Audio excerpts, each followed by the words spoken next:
Olunaku olwaleero tufunye obubaka bwa Ssaabasajja Kabaka obw'amazaalibwa ga Yesu Kristo n'omwaka omujja 2026.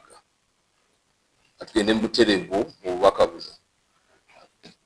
Tubalamusizza mwenna, tubeebaza essaala ze mutusabira n'omukwano gwe mutulaga bulijjo. Naffe tubasabira.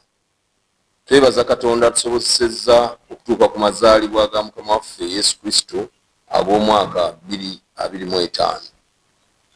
Abantu baffe bangi batuusiddwako obulabe omuli okukubwa, okulemesa abeesimbyewo okutuuka mu bifo gye bategeka okwogera n'abalonzi, n'ebikolwa ebirala ebimenya amateeka n'okulinnyirira eddembe ly'obuntu.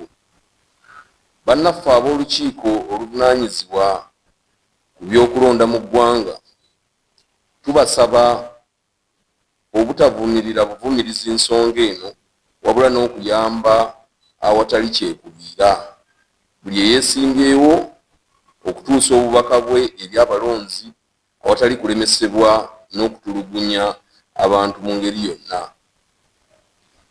Ebikolwa bino tubivumirira kubanga tebiraga bugunjufu wadde enkulaakulana y'eggwanga.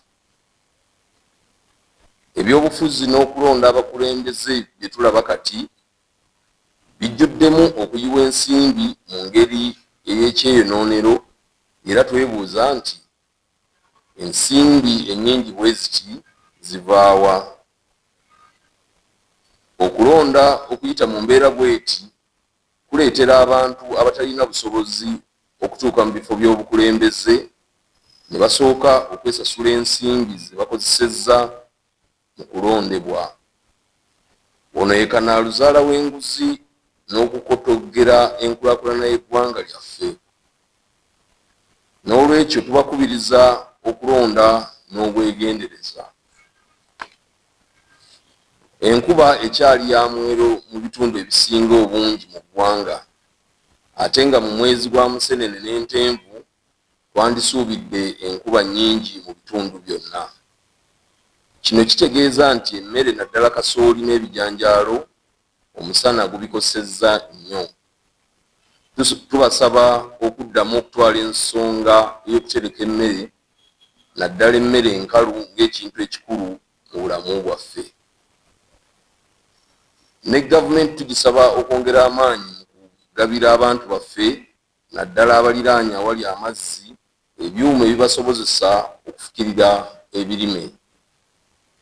Okukendeeza emisolo ku byuma ebifukirira nakwo kwetaagisa, kisobozese omuntu wa bulijjo okubyegulira asobole okufuna amakungula amalungi.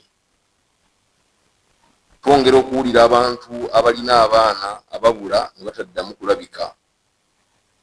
Oluvannyuma tusoma mu mpapula z'amawulire ng'abaana abamu battibwa mu bukambwe obuyitiridde n'okubasalako ebitundu by'omubiri. Twali tulowooza nti ebikolwa nga bino byaggwaawo naye bizzeemu buto.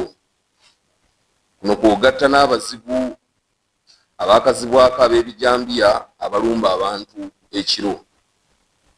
Tubasaba okwekuuma n'okukuuma abaana baffe naddala mu biseera bye tulimu eby'ennaku enkulu.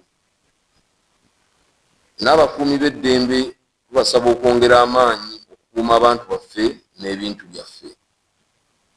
Tubaagaliza amazaalibwa ga Yesu Kristo agajjudde essanyu n'omwaka omujja gujjule emirembe n'obulamu obulungi. Nassaako omukono Mwenda Mutebi II Kabaka awangale nnyo Omuteregga.